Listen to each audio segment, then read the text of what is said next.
Now for the question, who are the Shia? Are they the terrorists of Islam? The extremists? What does the word Shia mean? Where did it come from? To answer all these questions and more, we have a very special guest. I'm sure most of you heard of him, Mr. Hassanain Rajabali. For those of you who haven't, I'll try to briefly introduce him. Mr. Rajabali came to settle in the United States in 1975, immigrating from Tanzania, which is located in East Africa. He's a popular speaker locally and has traveled worldwide to lecture on Islam. He is a graduate from the University of Colorado and has a master's degree in molecular biology and a degree in psychology. Mr. Rajabali moved to Dearborn from New York, where he was the principal of the Tawheed Institute. He also ran a successful internet company called NetSite Corporation, based in Elmsford, New York, which specializes in e-commerce.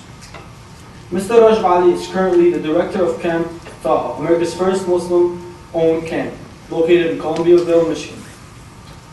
Now, before we welcome him, I would like to inform you that we will be having a Q&A after, so my fellow team members will be passing out no cards and pens, so please feel free to ask all your questions.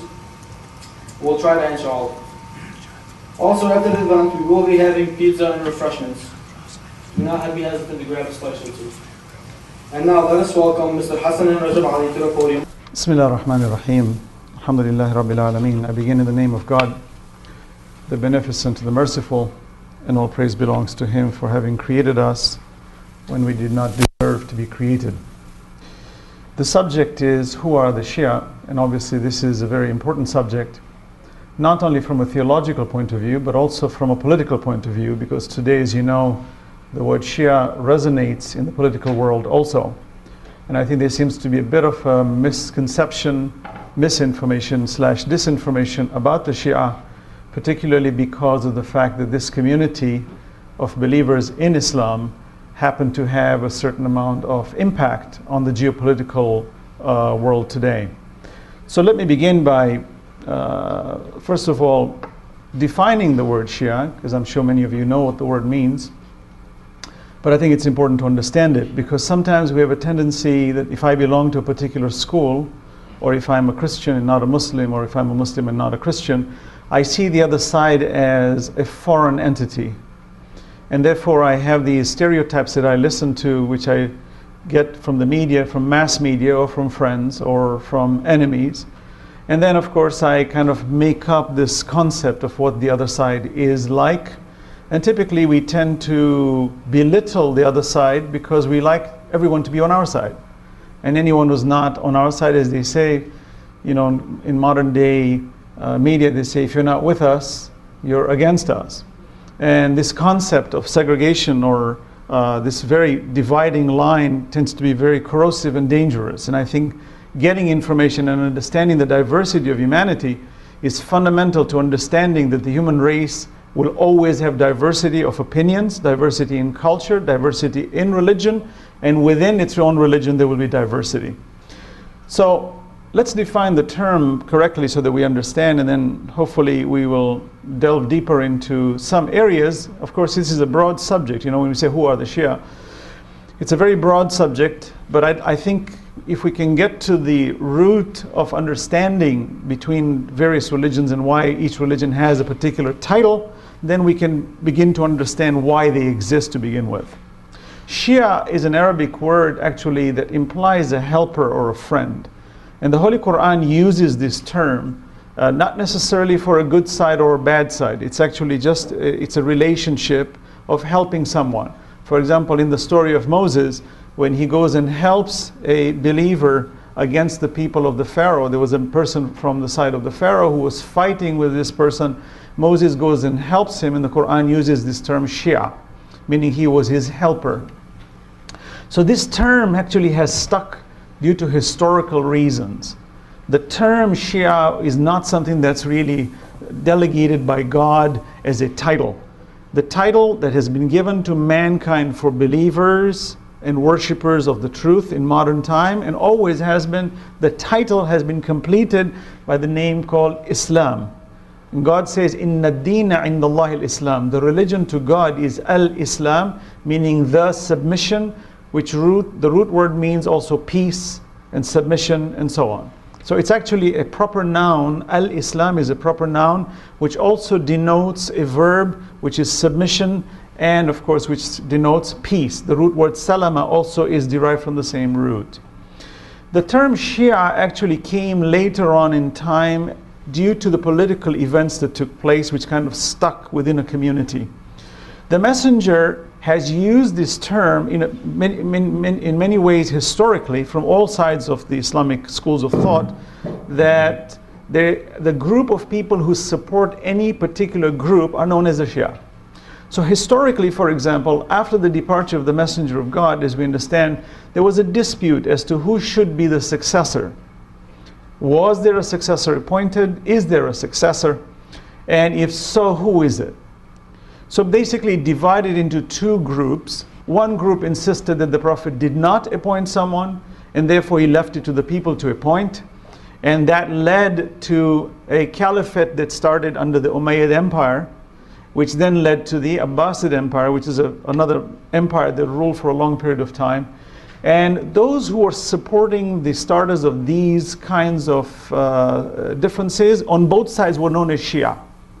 So if you supported, for example, Muawiyah, they were known as the Shia of Muawiyah.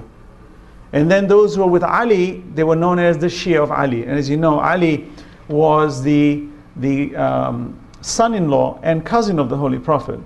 But understand that this relationship, many of us in the modern times tend to think that when we talk about lineage and we talk about relationships and cousins and son-in-law, somehow something creeps into our heads with the thought of royalty. It's almost like saying, well, isn't that what royalty is all about, where a king, the prince inherits the king? Is this something like that? What are you talking about? In fact, it's not. From an Islamic point of view, inheritance due to lineage is not within the principles of God. Though God has used lineage to maintain a certain group of leaders among prophets and successors within a lineage, but it's not because of lineage that one inherits that. It's a decree of God. And even within lineage, the eldest son could still be denied authority and the youngest son could be given, and it's got nothing to do with the father appointing it, but rather it's a divine instruction from the Shi'i perspective. I, as a Muslim, first and foremost, don't like these terms, Shia, Sunni. I don't like these terms, personally. I think it creates a lot of unnecessary segregation from a political point of view, and it creates animosity, and I don't like it.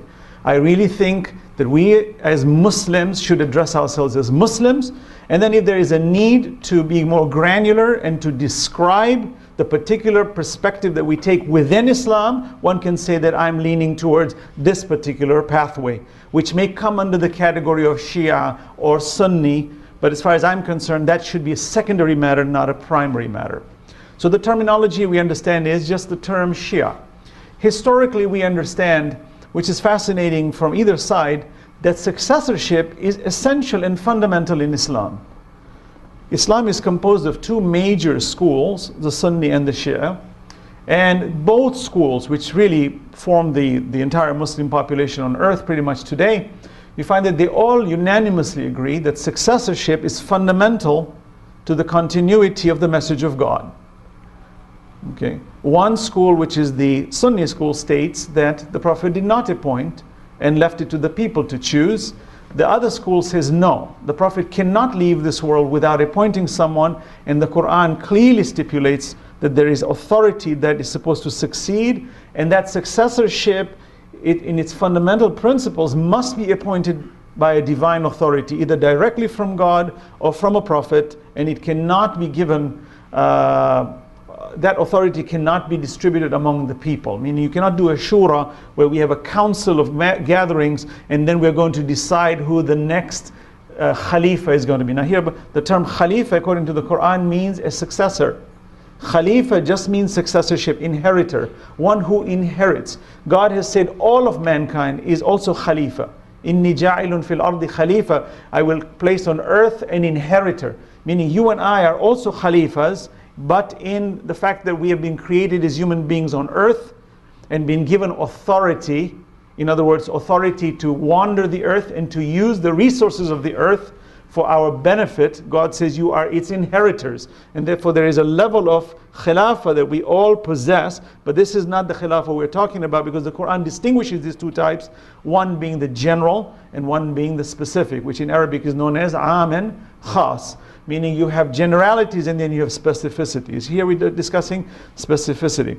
So the history basically has laid this reality that upon the Prophet's departure, these two schools started to form. Now, when we look at the Muslim community in the world today, which is about 1.8 billion on earth, that's 1.8 billion human beings out of 6.8 human beings, 6.8 billion human beings, that's a sizable amount. Within this community of 1.8 billion, approximately 80%, 75 to 80% is composed of the Sunni school, and 20 to 25% is composed of the Shia school. These are the two breakups as far as statistics are concerned, and the numbers and the demographics. And what happens is that if you examine both schools, you say, what are the commonalities of these two schools that can be considered for these two to come under one umbrella called Islam? How can we distinguish them and say that both these groups come within the prescriptions of Islam? So let me describe briefly what Islam is according to the Quran and what its regulations are, and then we can decide whether an individual falls under that category or not. God in the Quran clearly states that a believer is the one who believes in God, believes in the Day of Judgment, and does good deeds. That's the general. Then the specifics in the Quran describes it. A believer is one who believes in God and the messengership of the Holy Prophet and all prophets preceding him, and that the messenger of God, Muhammad sallallahu alaihi wasallam, peace be upon him and his family, is the last and the sealer of prophets. If you believe in that, then you have become a Muslim. And therefore, for you to accept Islam, you must bear witness to two things: that there is no God but one God, the absolute one God, who has no children, he does not beget, nor is he begotten. And second, that the messenger of God is the seal of prophets, meaning he's the last messenger, and after him there are no more messengers. Now if you examine both schools of thought, major schools, Sunni and Shia, you find both of them agree to this. That first and foremost, God is one, and secondly, that the messenger of God is the sealer of prophets. So within the prescription of Islam, we find that both schools are actually in conformity to this principle laid out in the Quran. The Quran also states that the book of God, which is the Quran, the Furqan, which is the deciding factor of the do's and don'ts and rights and wrongs, the moral principles of humanity, that it must be accepted as a divine scripture. Well, both schools once again agree that the Quran is an immutable, absolute word of God, and it is infallible in the sense that there's not a single mistake or error in it. There is no additional Quran, there is no other Quran floating around. These kinds of talks about certain groups having a different Quran, I will talk about it, these are attempts to create disunity and division through misinformation and disinformation. And I'd like to address them before I conclude this presentation this evening. So both schools come within this Islamic principle, the belief in God. If you look at Islam as a religion, it's a universal religion. It's the only religion that I know of that addresses by name Jews, Christians, Sabians, the people. It's the only religion in the world that I know of that addresses pretty much the vast majority of the human population within its principles. For example, in the Quran, Allah says, "Inna ladina amanu wal ladina hadu wan nasara was sabin." Indeed, the believers, the Jews, the Christians, and the Sabians, man amana billah, provided you believe in God, wal yawm al akhir, and the day of judgment, wa amila salih, and you do good deeds, falahum ajrum inna rabbihim. For you there is a reward from your Lord. Wala khawfun alayhim, there is no fear upon you. Walahum yahzanun, and you should not worry. Meaning God is addressing the Christians, the Jews, everyone, that you are all within the mercy of God, within His domain, and you have all been given this opportunity to come towards the truth. All human beings, including atheists, are all struggling to come closer to the truth. And therefore the Islamic principle stipulates that the entire human race has been guided and has been given free will to exercise its ability to choose what it wants. And as long as it is cognitive living and able to make choices, it must retain its free will. And the way you would bring a person to the truth, meaning we're all moving in a direction towards greater truth, then what we need to do is we need to invite people to the truth through kind exhortation and wisdom. As the Quran says, "Ud'u ila sabili rabbika bil hikmah." Invite people with wisdom and kind speech. Meaning, I cannot go and say, oh, he's a Sunni, or he's a Shia, or he's a Christian, or he's an atheist, and therefore I have a right now to punish this person, or to beat him, or to kick him, or to fight him, or to take his property away. The Quran forbids such attitude. So it's always fascinating to me, people who commit crimes, when they, bomb people and they kill people in the name of God. It's always fascinating to me. How in the name of God? Which God do you believe in? What kind of a God do you worship? A God who is so venomous that goes around and segregates his own creation and causes chaos and havoc among themselves by his command. That's an absurdity. And it's not even worth worshiping such a God, for you are better off not worshiping. And indeed, such a God does not exist. But there are people who take that authority in the name of God to commit their own whimsical attempts to try to rule other people in the name of God. So let's be very clear and categorical. I don't care if you're a Christian, a Jew, or an atheist, or a Muslim, a Sunni or a Shia. No one has the authority to go around and cause harm to any human being in the name of God. And therefore, in the name of God, you're not allowed to cause any harm. That means that if you are a worshiper in the name of God, you must be the most forgiving and the most kind and the most generous in the society. That's very essential. We must understand that. So in principle, when you look between the Sunni and the Shia schools of thought, we're very similar. The Kaaba, for example, which is the house of God, which was built by Abraham and his son Ishmael. Abraham, the patriarch of the Abrahamic faiths. Imagine, he built that cube, which is known as the Kaaba. Kaaba actually means cube. Okay? And by the command of God. He is the father of Isaac, who is the father of Jacob, who is the father of Joseph. And these are great prophets who came, and they brought about principles of humanity that should be practiced in the worship of one God, and to have equity and to have justice, while we have diversity of opinions. So this is the principle that in Islam, the way I see it as a Muslim, that these are our distinctions. And as long as we're within those prescriptions, then we have to say, with gratitude, that the human race has maintained in a miraculous fashion, as far as I'm concerned, that we have maintained a general principle of goodness within the principles of Islam, particularly, for example. Even Christians. If you look at Christians today, what do Christians typically do? They promote good. They are the promoters of the love of God. They're the promoters of goodness, right?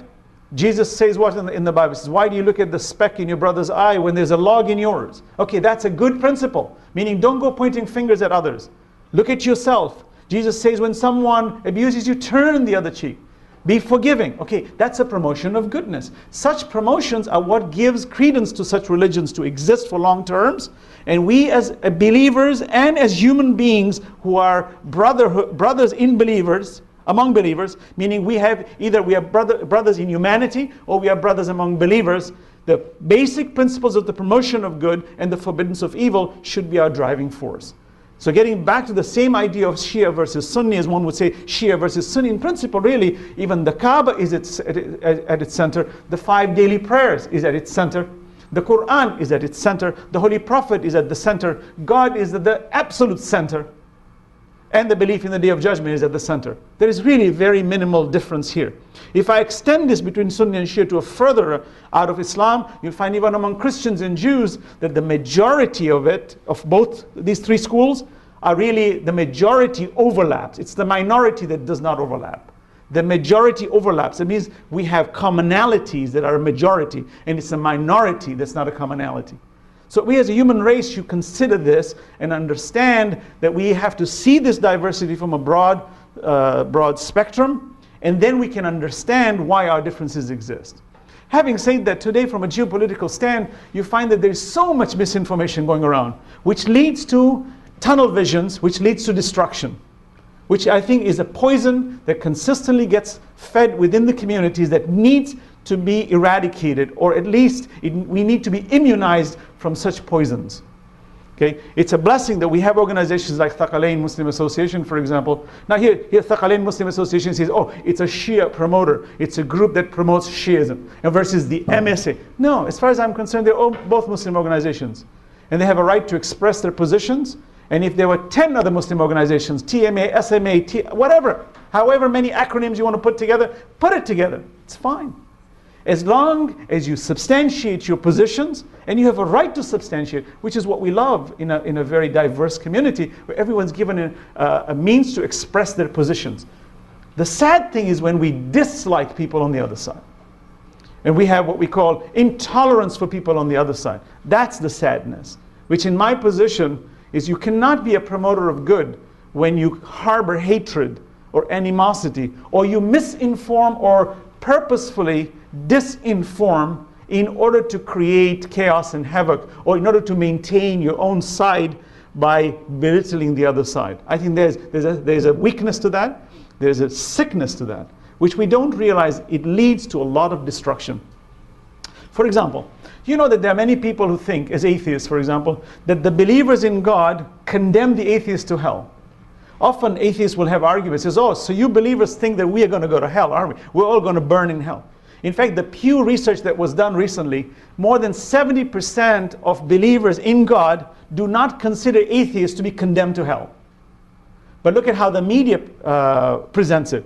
That when you're a believer in God, it means now you're going to condemn an atheist. And therefore the atheist feels attacked. And then they see people of religion, they're constantly passing judgment. When in fact, the vast majority of believers in God do not pass such judgments. So we must understand that, so that we have a better understanding of each other, and that our diversity is better managed. Okay? Now, what is the misinformation? For example, you will see that Shia faith, the name Shia in modern, especially in the Western world, is presented in a very fascinating way. There is a senator recently, a couple of years ago, who lost the bid to the Senate, Senator Santorum, for example, presented a 1-hour presentation at University of Oklahoma describing who the Shias are. And I was very amused by his political spin in trying to describe who the Shias are. And it's very interesting today, because Iran, which is a Persian nation, which is predominantly Shia, which is seen as not abiding by the American policies, and therefore they've become not our allies. Suddenly it's very interesting that now there is this quagmire. You see, you've got Saudi Arabia, who's really your ally. It's predominantly seen as a Sunni school. And then you've got this Shia school. You see this group called Iran. And it gets melted down into this geopolitical world. And I'm listening to this senator describing how Shiism started. And it amuses me because, you know, when you become a leader and you become a senator, you would expect at least you do a little bit of your homework before you speak about other people's religions.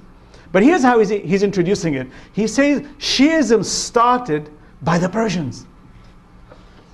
Because the Persians have had royalty for thousands of years. So upon the Prophet's death, immediately they sort of infiltrated Islam, and they made it into a Persian thing, and they insisted that the son-in-law and the cousin of the Prophet, since he was the closest blood relative of the Prophet, he should be the Caliph. The Persians were defeated in the second Caliph's period. The Persians were a nemesis within the empires to the Romans, and they were not even defeated in the Prophet's time. And upon the Prophet's departure, the Persians were still in power. In the second Caliph's time, the Persians were defeated. And even then it was way established. The Caliphate had already been established in principle by that movement. So this idea of spinning these wrong ideas, and then it picks up on CNN, and then it picks up on Fox networks, and they say, oh, the Shias are the Persians. So suddenly the minute this attempt to associate names in a certain political way, so that we can spin ideas, so that we can make the public have a certain instantaneous position that will support our political agendas. And I think that's very, very reckless in public life. For any leader to do that, I don't care if it's a Muslim, Shia versus Sunni, Christian, you talk about Catholics versus Protestants, I don't care. If you start igniting divisions at this level, and then a life gets taken as a result of that foolishness, then we are held responsible for such foolish attitudes. So it's interesting that I see that a person who tries to equate the start of Shiism with some Persian movement in a university, in an academic environment, by a man who has been leading a state in a constituency that has been legislating rules within a country. And I'm shocked. I said, wow, we've got a lot of work to do. This is a real problem. Okay? In the name of God, and I make this as a general statement, in the name of God, it is not proper for any group, I don't care even if I'm a Muslim or a Shia, for me to put down another religion in a belligerent way where I'm going to now excite and ignite people's attitudes against the other side. This is not within the prescriptions of God. Sadly, I say this because I see it all over the place. And I say to myself, I said, it's interesting. What happened to academics? What happens to the Quran which says, قُلْ هَاتُوا بُرْهَانَكُمْ إِن كُنْتُمْ صَادِقِينَ? Tell them to bring their proof if they're truthful. Let them put it on the table. Let's be scientific about it. Look how we honor the scientists of the world. We were just listening to a scientist speaking about the brain and how the brain works and the neurons work with the chips and so on. We said, wow. Well, why is that wow? Because they followed protocol. They have a protocol. Now, I don't care if that guy is an Indian, a Muslim, a Christian, a Jew. He's following protocol, and I respect protocol. So if that was an atheist talking, I'd say no problem. It's science being exposed to me, and that's protocol, and I like it. I'm being exposed to the truth, though it comes from an atheist. Right? So what of this? We find that our ideas are not protocol-based, they're more emotionally based, and then we are trying to protect our own agendas. I always feel an individual who tries to belittle the other side without merit has a weakness inherent in their side. That is why they need to belittle the other side. Otherwise, why would you do it? If there is total strength in you, if you're a truthful man, you don't have to go and create trouble among people. You just have to be truthful. It's the trouble that's going to come after you. You're not going to go for trouble. No one's going to come and hit you. I mean, you're not going to go hit people. People are going to come and hit you because you're speaking the truth. A truthful person in any society will never create trouble. Even there's a guy who's pugnacious in nature, who likes to cause fights among people, and he's a troublemaker and always looking for things to create a fight for. You find the good person will always find ways to evade that, to avoid such confrontations. It's the troublemaker who will find every way to corner you and to kill you and to put trouble on you and to burden you and burden your family and to destroy you. But a worshipper in God who knows the other side is definitely wrong. In fact, the other side is actually preaching venomous ideas. Even then, a believer in God does not embark on moving towards that enemy by hitting them or by writing false ideas about their other side. It's impossible. It doesn't make sense to me.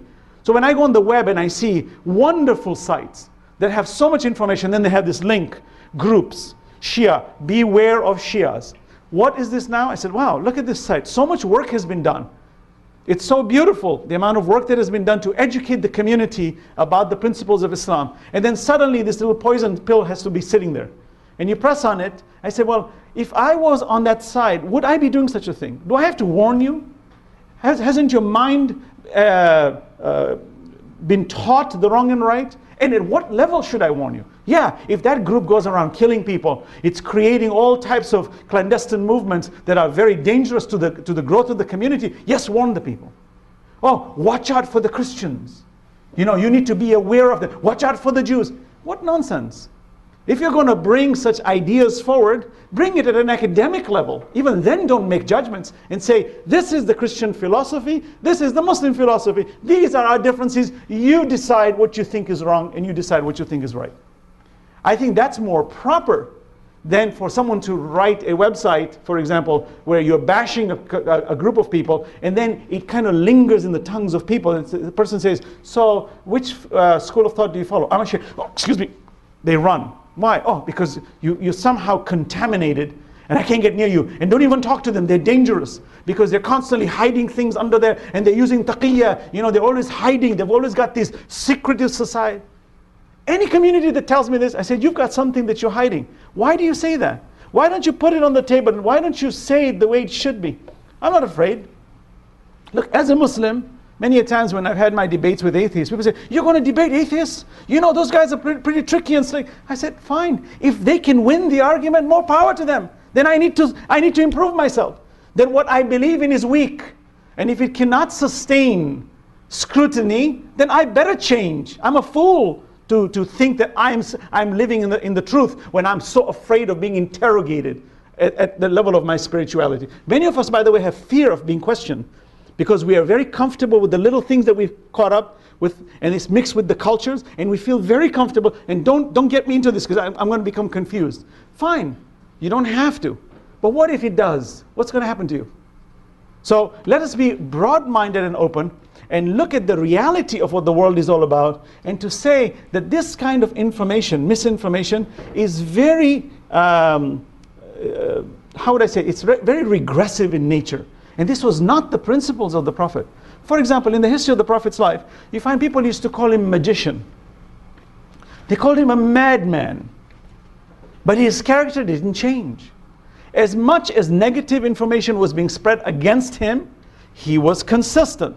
And when people saw him in the flesh, they were so impressed by his presence that they said, if you are the madman, then I want to follow this person. Because I have never seen a better person like this. Historically, during his period of time, he used to melt hearts. That was the way, the quality of all prophets were. Even when Jesus walked this, even when Moses walked this, Abraham, these people touched lives in a positive way. They didn't go around and saying, that person you should hate, and this group you should avoid, and that person is an enemy. The Prophet wasn't like that.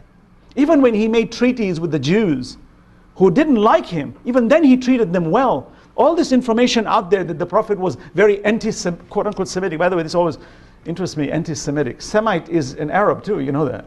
Okay, the Arabs who come from the region are known as Semites. So this anti-Semitism just doesn't make sense to me. If an Arab is an anti-Semite, then he's against his own self. It doesn't make sense to me. But somehow these names have been categorized for certain groups with certain ideas. But in my opinion, anti-anything has to be very carefully measured. And anti-what? Okay, anti-evil, yes, it's good. To be anti-murder, anti-destruction, very good. Progressiveness is very essential. So what we find is that the Messenger of God even did not have such attitudes. And we have to be very broad-minded in understanding that these two schools of thought are here to stay. And the diversity is here to stay. But I think it is prudent on our part, regardless of what school of thought we belong to. If you're a Shia, we must look at the Sunnis and the Christians and the Jews and everyone around us with dignity. And we must validate academically their positions and to say, that person believes in that. If I were born a Christian in that family, what would be the probability that I'd be a Muslim today? Low, if I'm a Muslim. What would be the probability that I'd be following the same school of thought? Very high. Well, in that case, then I must respect that. For the human race follows what their families have given. And our objective as a human race is to share our differences in order to bring people towards humanity. So what we find is that in principle, and I'm going to conclude right now, that you find that this school of thought known as the Shia is very marginalized. I know. Because as a follower of Ahlul Bayt, I consider myself, I am of course a Shia. And I don't have anything to hide on that. But I don't like to perpetuate that idea because it doesn't really serve the purpose unless it's done at an academic level. Someone says, okay, you're a Muslim. Now what's your persuasion? You know, how do you pray? Who do you follow? Who do you follow after the Prophet? I said, oh, I follow Ali ibn Abi Talib. Why? Oh, because I believe God commanded him to be the successor. No humans can choose that. The Holy Prophet clearly appointed him, not only at the end of his mission, but in the beginning of his mission. In fact, the Quran clearly commanded the Prophet to warn his near ones first. وَانْذُرْ عَشِيرَتَكَ الْأَقْرَبِينَ. Warn your near ones first. That's the principle of the Quran. You find in the Quran, prophets took over control. I mean, they inherited other prophets. They were inherited by other prophets. The Quran mentions that unanimously. You find Solomon inherited David. You find Joseph inherited Jacob. You find all these great prophets all inherited. Aaron was the brother of Moses. They were both prophets in the Quran. Even in the biblical terms, they were prophets of God. So what you find is, it's within a family. And they've been chosen as a family branch. Abraham being the patriarch of the Abrahamic faiths is nothing new to us all. It's within a family. So it's not royalty per se, it's divinely ordained within a family. And therefore, from that position, you find that God had to have appointed succession to Muhammad, says that it was expedient, it was extremely essential that a leader be established upon the Prophet's departure, because Islam was nascent in its stages, meaning it was just being established. Many people who were pagans, who were idol worshippers, had just become Muslims, and their faith was very weak. They were really at a crossroads. They weren't really completely committed to Islam, and therefore it was very shaky, and a leader was essential in order to guide it. Every nation needs a good leader. We know even during times of war, for example, even in the United States, no president has ever lost an election in the period if elections took place during a war. Why? Because its citizens always consider that maintaining the same leader is a sign of authority, which maintains stasis within a period of war. Meaning the enemy should not see you weakening by you changing leadership. So imagine, upon the Prophet's departure, it's extremely essential that a leader be established. And therefore a leader was established by the command of God. And it was clearly stipulated in the Quran and in the Hadith. And we know that the Messenger of God, before his death, clearly appointed Ali ibn Abi Talib before his death. And the Hadith of this particular event, known as the Hadith of Ghadir, which is happening now in the month of the Hajj, which is this period when the Messenger of God appointed his successor, was so prevalent, it is known as mutawatir. Mutawatir in Arabic means it's the kind of statement of the Prophet that is unanimously accepted across the entire Muslim world, including the non-Muslim world. Because that event was so prevalent, was so conspicuously done, that there is really nothing to wonder about. Now you may ask, well then if that's the case, well, how come we have 80%, 75% Sunni? How come we have such blurry areas about this? We have a division. Understand the geopolitical situation of how things evolve. When a community of people take authority and leadership, what happens is its people tend to follow the ways of the leader. The Umayyad Empire established itself as de facto authority. And therefore the name Shia remained only for Ali. Although in the time of Muawiyah, for example, who was the first Caliph of the Umayyad Empire, you find that they were known as the Shia of Muawiyah and the Shia of Ali.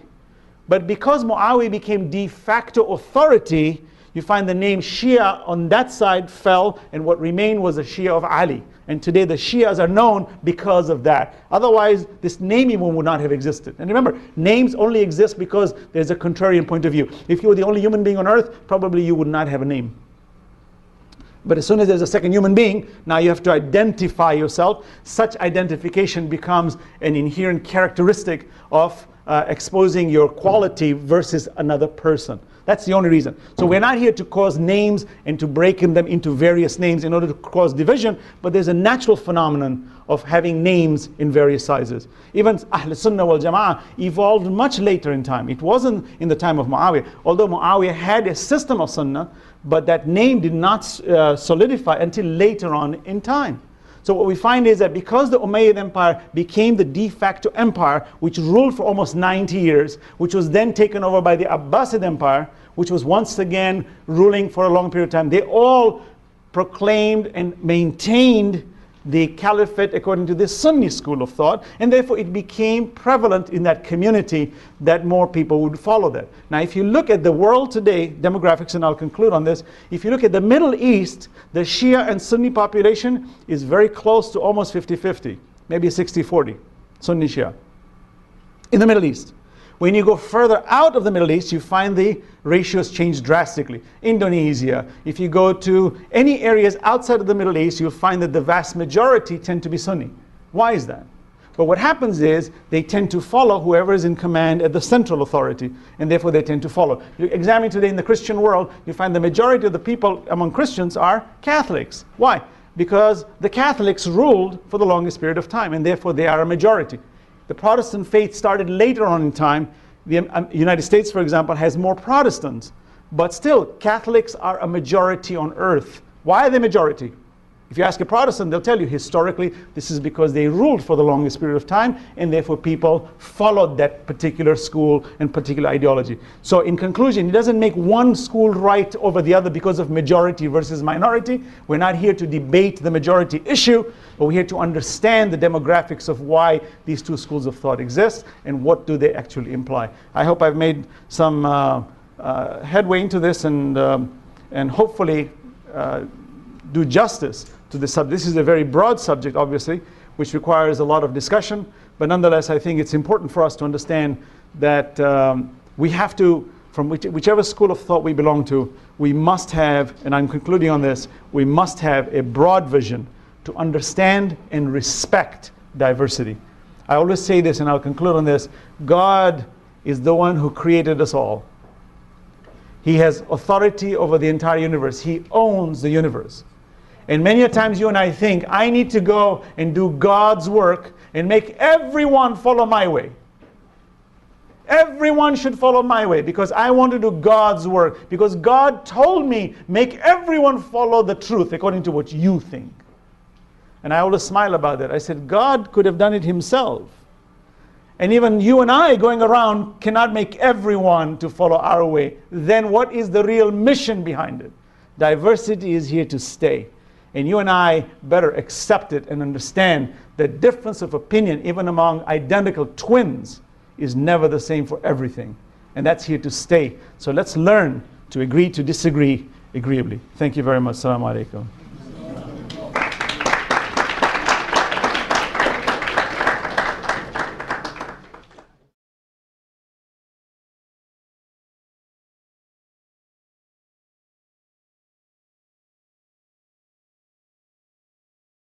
We understand, the question is, how do we know that he was not selected based on being the closest family? The Quran has a principle. Allah says, مَنْ ذَا الَّذِي يَشْفَعُ عِنْدَهُ إِلَّا بِإِذْنِهِ. Who can intercede on behalf of God except by his permission? One. Number two, when you read the Quranic verses, from all points of view as far as leadership is concerned, it's very clear that it has to be appointed, though he is the closest blood relative. Let me give you an example and hopefully I'll drive this home. Moses, as a prophet, Musa alayhi salam, when he was born in a very difficult period, because you will find that the Pharaoh was killing the firstborn because he knew through the soothsayers that there will be a firstborn who will come and destroy him. And the Pharaoh, in his arrogant attitude, said, I will stop that. So he started killing the firstborn. And it happened that Moses was one of the firstborn. So God says, I will protect Moses, he said to his mother, and said, take this little child of yours, put him in a basket, and leave him in the Nile River, and I will guide it. And it was guided to the house of the Pharaoh, and as you know, the Pharaoh ends up raising him. So this is a great chosen being. We're not talking about an ordinary person here. We're talking about an incredibly great person. Not like somebody, many years later suddenly had a vision in God, and then suddenly God says, okay, come on, you're my representative. No. From birth, God has chosen him. To the point where that basket could have so many potential movements, yet God drives it to the banks of the house of the Pharaoh. And the wife of the Pharaoh sees it and takes it in as her own. This is the same Pharaoh who wanted to kill everyone, correct? All the firstborn. This is Moses who's born under his own house. This Moses now has grown older and has now reached maturity, and God is talking to him now on the mountain and says, Musa, idhab ila Fir'aun, innahu tagha. Go to Fir'aun, go to the Pharaoh. He has exceeded the bounds. So God has commanded Moses to do the job. The command is on. Yet even then Moses realized that for me to go to the Pharaoh, I need help. I need a supporter. You see? Now you would think logically that a prophet who's been chosen from birth, who God spoke to directly, who is so revered by God that he's protected, given all kinds of miracles, it's a no-brainer that this guy is 100% in the good side of God. Does he now say, okay, Aaron, you're my brother, come on, let's go. We're going to go out to Pharaoh, and we're going to tell him that he's on the wrong side, and let's bring him to the right path. No. Moses in the Quran says, وَجْعَلْنِي وَزِيرًا مِنْ أَهْلِ هَارُونَ أَخِي. Make my brother my supporter. Look, Moses is a prophet of God. Even then, he can't appoint. Even then, he doesn't appoint. He's a prophet of God. He doesn't appoint. He says to God, make my brother Aaron, who's a prophet also, make him my helper, and let us the two go. And God accepts it. So what is the principle in the Quran? That though Moses and Aaron are brothers, even then, they're from the same mother. Even then, you find Quran states, this is a prophet. This is a great prophet. Look, even he doesn't appoint without my command. So then what of successorship? We need to think that way, and we'll understand how important authority from God is, and from these points. Why do the Shia have a negative something? Oh, I can't read it. Connotation towards Abu Bakr Siddiq and Aisha when they were the Prophet's close companions. Wouldn't Rasulullah know better than us? Very good question. Excellent question. Having a negative connotation has to have validity. If it is not substantive, in other words, for me to dislike somebody on the opposite side because they happen to follow someone I don't like, there is no authority for such an individual to have such hatred. To have negative connotation here, okay, to exercise this negativity has to be highly conditional. Let me give you an example.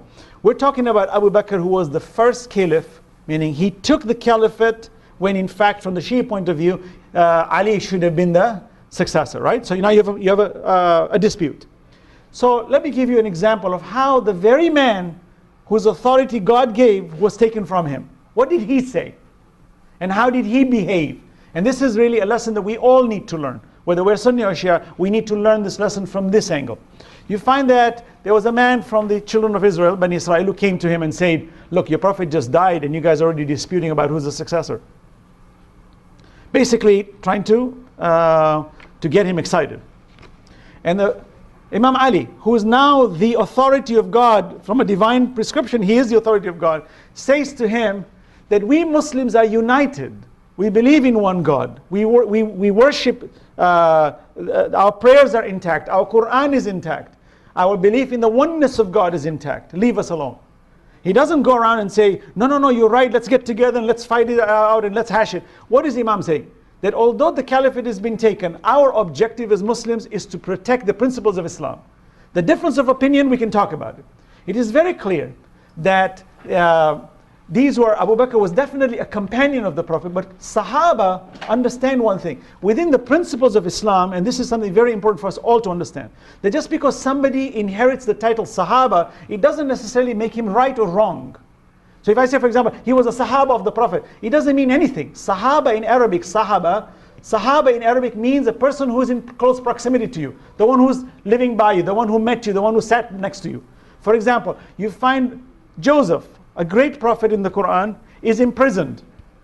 He is now with two prisoners with him. Both these prisoners were disbelievers. They did not worship God. Both of them. Yet you find Joseph addresses them as Ya Sahib as-Sijn. Oh, my companions in prison.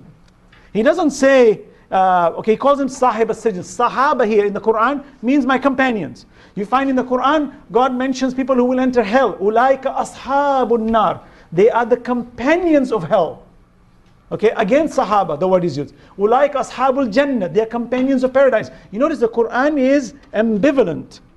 Okay, it doesn't take a position as far as what Sahaba means. So we have to be careful that just because history is told us Sahaba, it doesn't make all the Sahaba right. We know that there were good Sahaba and then there were bad Sahaba. I'm not passing a judgment as to who's a good Sahaba and who's a bad Sahaba. That's a discussion of a different kind. But my point I want to make clear is sometimes we take blanket statements and think once it comes under there, it's carved in stone and it has to be. And I'm saying no. It cannot be. The principles of the Quran clearly state, just because somebody is a companion, it doesn't mean it makes them special. Okay, unless God mentioned the specialty, then there is specialty. Ammar ibn Yasir was special. The Prophet said, Ammar ibn Yasir is so chosen by God that he will enter paradise with his parents. You find Abu Dhar, who was a companion of the Prophet. The Prophet said, there's no man more truthful under the sky than Abu Dhar. Okay, if the Prophet said that, yeah. Now people might say, well, what about Abu Bakr? The Prophet has stated. That's a discussion in itself. But as a Muslim community, if a particular school of thought believes in the caliphate of such people, we have to be prudent on either side, not to step on other people's emotions and to say, oh, I don't like that guy, and we start making fun of such people. This is not within Islam. If the very man whose khilafah was taken did not do such things, and even when he mentioned it at an academic level, that this is the command of God. If the caliphate is so important, well, what was the rule of the caliphate? How did you guys become the caliphs? Imam Ali asks Abu Bakr, how did you become a caliph? He says, I'm the closest blood relative. In the Saqifa Sahaba of Banu Sayda, he said, I'm the closest blood relative of the Prophet. And I am of the Quraysh. Imam says, I'm closer.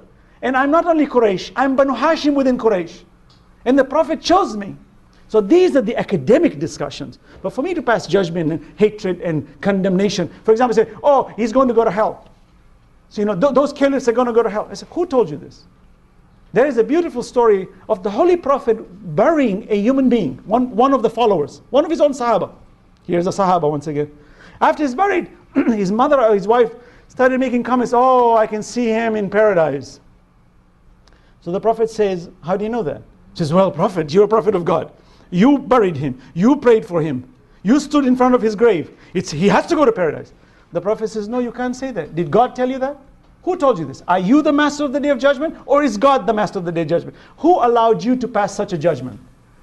That's a beautiful story, because now I can see a Christian, I can see a Sunni, I can see a Shia, I can see an atheist. Can I say this person's going to go to hell? God says, who are you to pass a judgment? You don't know where you are going. How did you know where this guy's going? Who told you this? Did someone tell you this? Did it come from God? Did it say in the Quran that you're going to go to hell or heaven? Okay, Abu Lahab is going to go to hell because the Quran says it. His wife is going to go to hell because the Quran said it. You want to say it? Say it.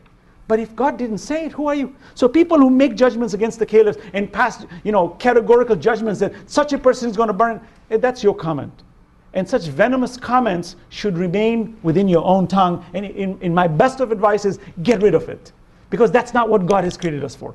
Allah did not create us to go around condemning and creating venomous attacks against people because of that. Those who follow the caliphs, in my opinion, have a good intention of following. In their minds, they really think that these people are truly designated in their ways. It's an academic discussion to understand who should be an authority and who should not be. But it's not upon me to pass a judgment just because you consider that to be a good leader as far as you're concerned. I respect that. And we should respect that. It's not within our jurisdiction to pass such judgments. Now, you want to have an academic discussion? We can have it and say, is it possible that the caliphs can be chosen by people? Is it possible that within a small group of people they can choose? Is it possible that a person who has not been appointed by God can take such a position? This we can talk about. Even from the very mouth of these leaders themselves, they say, we can't rule. Even Umar ibn Khattab said, لَوْلَا عَلِي لَهَلَكَ Umar. Had it not been for Ali, Umar would have been destroyed. This is Umar's own statement, which is authentic in all the writings. So Umar himself admitted that if not for Ali ibn Abi Talib, it is very common. Umar used to always consult Imam Ali alayhi salam on various complicated issues. Various complicated issues. Let's talk at that level and not pass judgment and hatred for each other. What we need to do, even Imam Ahmad ibn Hanbal, who is one of the leaders of the four schools of Ahl Sunnah wal Jama'ah, says that your love for Ahlul Bayt is essential. It's fundamental. And if you do not promote that love, you are not a Muslim. Now, where did he get that from? It's in the Quran. It's in the Hadith. Okay, then we are all the same. In principle, we are the same. That Sunni and Shia both are being promoted by God to go towards the commands of God and His Prophet. And what did the Prophet say? He says, you must get close to my near ones, period. As far as the wife of the Prophet, historically the Prophet had many wives. He had 9 to 11 wives, right? More than that. How come the other wives are not being mentioned? Why is only Aisha being mentioned all the time? With due respect to her, why is she the only one mentioned? Did the other wives, they're not good? And people say, look, they were Ummul Mu'mineen. I said, they were all Ummul Mu'mineen. They were all mothers of the believers. By the way, why they call Ummul Mu'mineen? People think, oh, she's the mother, meaning she's got great authority. No. In Surah Al-Ahzab, God says, وَأَزْوَاجُ أُمَّهَاتُهُمْ. The wives are like their mothers, implying you cannot marry them. Once they're married to the Prophet, forbidden for any human being to marry them after that. That's why they become like your mothers. The next verse in the Quran, in the same Surah Al-Ahzab, the 33rd chapter, God says the right of the child from the womb supersedes all. And if we were to consider the wives of the Prophet to be our mothers, then the Prophet should be our father. It's logical, it's rational. Yet the Quran says, مَا كَانَ مُحَمَّدٍ أَبَا أَحَدٍ مِّن رِجَالِكُمْ. The Prophet is not your father. وَلَكِنْ رَسُولُ اللَّهِ. Rather, he is the messenger of God. So that means that if the wives were to be our mothers, then the messenger should be our fathers. God teaches us in a logical fashion that don't think that because we call the wives of the Prophet mothers of the believers, it means they are your mothers. It just means you cannot marry them. Now, do they inherit immunity? Do they have instantaneous immunity because they married the Prophet? Well, let's go to the Quran. The Quran in Surah Al-Tahrim, the prohibition, you find God clearly shows two great prophets Both their wives entered hell.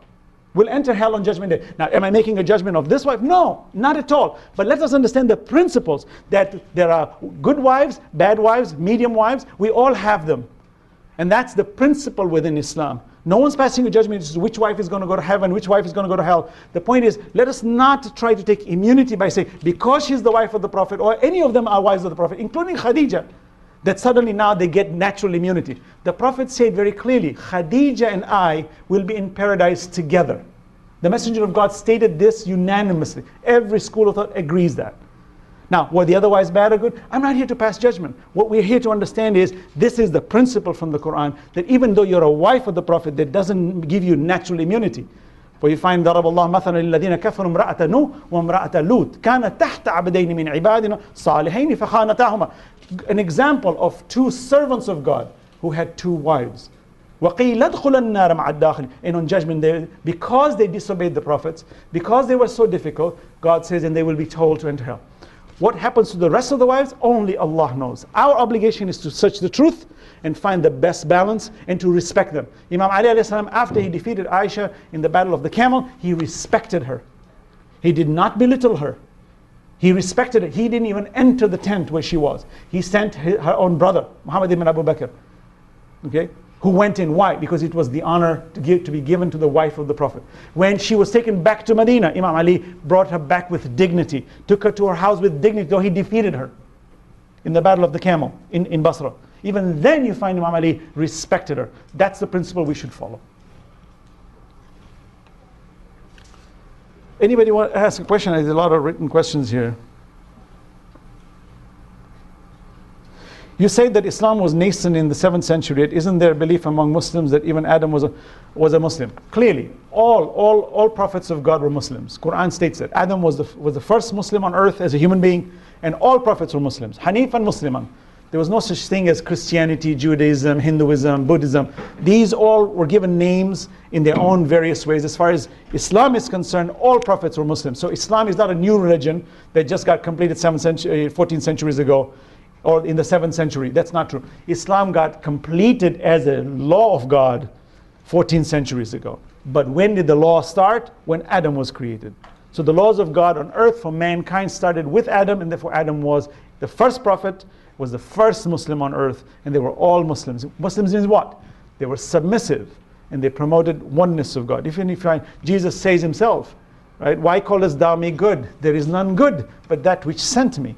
If you read in the Testament, you find one of the most powerful statements that was made in the entire Bible. Ask any Christian, any theologian will tell you, hear ye Israel, your Lord is one. This is a famous statement in the Bible. Hear ye Israel, understand, your Lord is one. Well, that's the principle of all prophets. Every prophet came to speak about one God. Unity in one God. One absolute God. And that's the principle. Anybody had? Yes. If Muhammad was the last prophet, why was a successor needed? Like, no one else was going to speak the word of God, so why did they need a successor? Excellent question. Thank you for asking. Prophethood and imamat, or successorship, which is known in authority, has two different functions. Prophets are role models and they're lawgivers. So the main fundamental principle of prophets in Islam, I know in the Judeo-Christian idea, prophets have other duties also, which Islamic prophets too, by the way. We are the same prophets, by the way. We share the same prophets. But their obligation was to bring the law. When Jesus, for example, was born, one of the miracles in the Quran, Jesus did not declare his authority according to the biblical version. He was in his 30s. According to Islam, he declared his prophethood as upon birth. As soon as he was born, he says, قَالَ إِنِّي عَبْدُ اللَّهِ. He said, I am a servant of God. آتَانِي الْكِتَابِ. I have been given the book. وَجَعَلَنِي نَبِيًّا. And I have been made a prophet. وَجَعَلَنِي مُبَارَكًا أَيْنَمَا كُنْتُ. And I bring good news wherever I am. I am blessed wherever I go. وَجَعَلَنِي مُبَارَكًا. I've been made blessed wherever I go. And I've been made kind to my mother. وَبَرًّا بِوَالِدَتِي. I've been made kind to my mother. You find all prophets came to deliver the law. So here Jesus himself says, I've been given the law. Which is the law? What we call the Injil, which in modern terms is called the Bible. You find Moses was given the Torah. You see, Abraham was also given a scripture.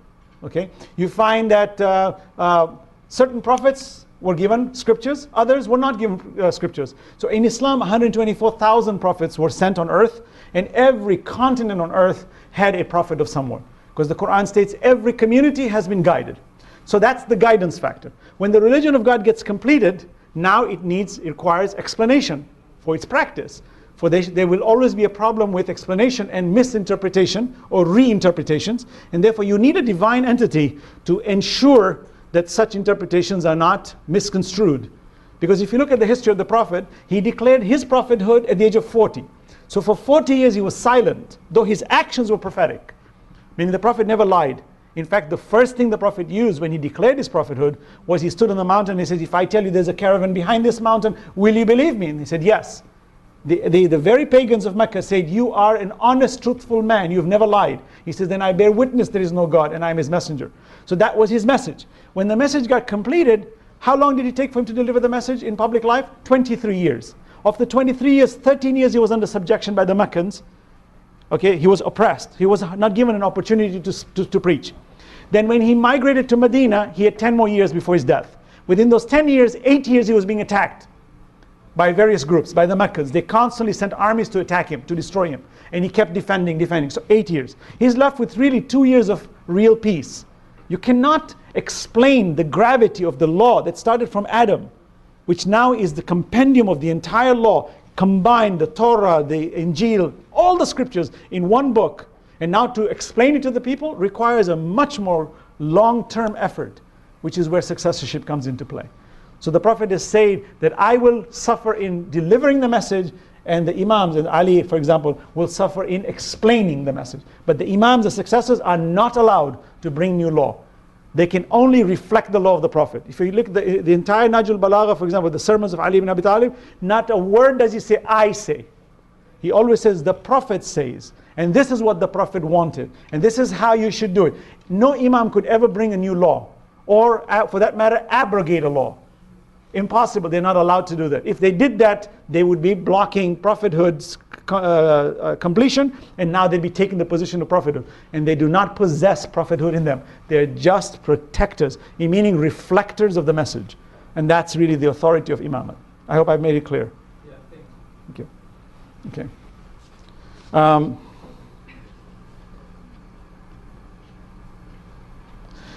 Where would the senator get false information about Shia practices starting with Persian? Who knows? Maybe he was on the street talking to some extremists and said, hey, let's talk about the Shia. I don't know. And besides, it suits the political front. You know, it's the Persian thing. It's the other thing. And that's the group that's very dangerous in the world today. So we have to watch out for them. Okay, you start this movement. And then the next thing you know, a poor innocent guy gets killed because his name starts with an S. You know, and it's like 9/11, right? After 9/11, what did they say? Oh, yeah, you know, these Muslims, they're the ones who wear the white turbans. Okay, a poor guy in one of the mid-states, you know, is a Sikh. He's not even a Muslim. The poor guy wears a turban because that's his religion. His religion tells him to wear a turban. Some guy from far shoots him, kills him. The poor guy wasn't even a Muslim. That's how dangerous misinformation, disinformation is. You find wars, battles, killings take place because people are ignorant of each other. And I always give this example, and we must think about this carefully, because we need to be prudent as human beings on this earth, and especially as believers on this earth. You know, you and I could be sitting, and I've given this example recently. I spoke at University of Oklahoma, and you can see this, you know, the community is beautiful, wonderful people. I don't care if you're white, you're black, you're Christian, I don't care. It's a beautiful community that we live in. This world is a wonderful community. That's critical for us. Look at this example. Imagine we're sitting in New York City train, right? The train is composed of a cosmopolitan community. Literally. There's a black person, a white person, rich person, poor person, clean person, dirty person, Muslim, Christian, Jew, atheist. Everything you can imagine is in one train. And everybody's looking at each other. Don't look at each other, right? You're not supposed to look at each other. What you're looking at, right? People say, okay, so don't look. So I'm a stranger, you're a stranger. Don't even get near me. And then suddenly the train gets into a crash. Now you're all stuck. Now you need to figure out a way to get out. Suddenly, all these segregations fall apart. We become brothers. Let's, come on, you help me. Yeah, come on, you give me your hand. What happened? That's a black guy. That's a white guy. That's a Muslim. What's happened? Please, these are not important. We're human beings. We need to get out of this train right now. We're suffocating. Oh, really? You were able to give up your faith in God? And your skin color too? Remember the difference between black and whites? Huh? You're not supposed to touch them. No, stupid idea of humankind that we suddenly start to segregate because of various hues of colors, and your school of thought is slightly different from mine, so you know what, you're just my enemy. God said, look at this same creature. When he's about to drown, he looks at everybody as the same. God says, you are all from the same father and mother. Yet you devised all these mechanisms to segregate, when in fact you are humans in brotherhood. What happened to you? So I say, why does a disaster have to take place before we start treating each other well? Why can't we treat each other before a disaster takes place? So that when a disaster does take place, then we treat each other even better. Am I out of time? Yeah, come on, let's talk a couple No. minutes. Oh, couple minutes? I don't really. Couple minutes. We're gonna have fun. What are the difference in thought about the Mahdi? You know, the Mahdi concept, the one who will come and establish justice, is a universal principle among all religions. Even Hindus believe in some kind of a person who's going to come and establish justice and equity. This is fascinating to me. Even atheists insist that justice is a fundamental part of our nature. To want justice is a fundamental part of our nature. Okay? And God speaks in the Quran, and in biblical terms too, that there will come His promise, where this earth shall be reversed from the point of view that the predominance of evil will become a minority and the predominance of good will become the status quo and the standard. And that requires leadership, divine leadership, because the complications of establishing such a united front will require divine authority, which is the concept of the Mahdi. Christians believe in the second coming of Christ. The Jews are waiting for the Messiah to come. The Muslims, Sunni and Shia, both agree that the Mahdi will come. In fact, both schools of thought agree that the Mahdi will come from the loins of Ali and Fatima. Fatima, as you know, was the daughter of the Holy Prophet, peace be upon her, and her family. And Ali, as you know, was the husband. And he was, of course, the father of all the Imams for the Shia, the ones who are appointed by God. So you find even both schools of thought do not dispute the fact that the Mahdi will come from that person. And he will come and establish justice. The two schools' difference is Sunnis believe that he's probably not born yet, will be born. The Shias believe he's already been born and he's been in occultation for 12 centuries. And he is on earth among us, waiting for the command of God to reappear to establish justice on earth. I hope I make sense. Quick statement about the upcoming dinner. Yeah, as you know, the TMA is having this fundraising dinner. MashaAllah, I know the TMA group does fantastic work and tries to educate the community. And they, as you know, they're doing a fundraising dinner. I think it's essential, all of us, that we always support good organizations. Any organization that tries to broaden our vision, not narrow our vision, but broaden our vision, should be supported. And I don't care what community it is. It could even be a non-Muslim community. If they're working to broaden vision, we must go there and support. But charity always begins at home. And so those of us who understand the dynamics of how we as Muslims living in this Western society need to reach out to the world to inform them the proper message, I think it's essential that we support such organizations. So I definitely am with it. And I hope, yes, brother, I think this is the final question, then we'll end. You just mentioned that application for quite some time. Do we need an application? Do we need the right of Imam Mahdi? Do we need it? It's God's decree. Just like the same, do we need 2 eyes and not 3 eyes? It's God's decree. It's what is best. So the question is, do we need it? You know, it's situation based. You know, sometimes you find, for example, do we need to kill prophets? No, of course not. We should never kill prophets, right? But prophets were killed. So in principle, what you find is, and because prophets were killed, or because representatives of God were killed, or they were punished, or they were beaten, then God has His measures of protecting them. And occultation is one of those measures, or one of those proofs also. And we find that from a theological point of view, the devil is unseen, right? He has been in occultation from the day we were brought on this earth. Very few people have actually seen him in the physical, right? So that occultation is still within the principles of all religions, major religions. If you look even in the Judeo-Christian faith, it's not disputed that certain entities are in the metaphysical realm, but they are present in spirit, and they do have effects on us. Thank you. Thank you very much, everyone. Thank you. Peace be upon you.